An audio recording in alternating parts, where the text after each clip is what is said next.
السلام علیکم۔ World Urdu news کے ساتھ خبر شامل کرتے ہیں۔ پنجاب سے محمد عثمان سلہریہ کی رپورٹ کے مطابق گورنر پنجاب سردار سلیم حیدر خان کا بانی پاکستان قائد اعظم محمد علی جناح کے یوم پیدائش اور کرسمس کے موقع پر پیغام۔ گورنر پنجاب سردار سلیم حیدر خان کی کرسمس کے تہوار پر پاکستان سمیت دنیا بھر کی مسیحی برادری کو دلی مبارکباد۔ ہمیں بانی پاکستان قائد اعظم محمد علی جناح کے رہنما اصول، ایمان، اتحاد اور تنظیم پر عمل پیرا ہونا چاہیے۔ قائد اعظم محمد علی جناح کی ولولہ انگیز قیادت میں ہمارے اسلاف نے بھی بے پناہ قربانیاں اور جدوجہد کے بعد علیحدہ وطن حاصل کیا۔ ہم سب کو چاہیے کہ اس وطن عزیز کی سالمیت، وقار اور بقا کی خاطر متحد رہیں۔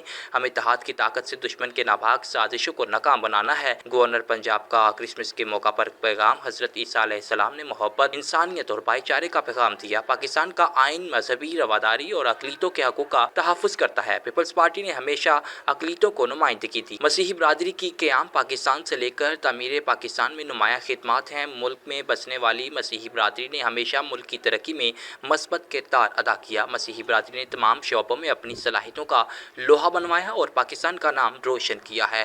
یہ ملک ہم سب کا ہے، ہمیں اس کی تعمیر و ترقی میں مثبت کردار ادا کرنا ہے۔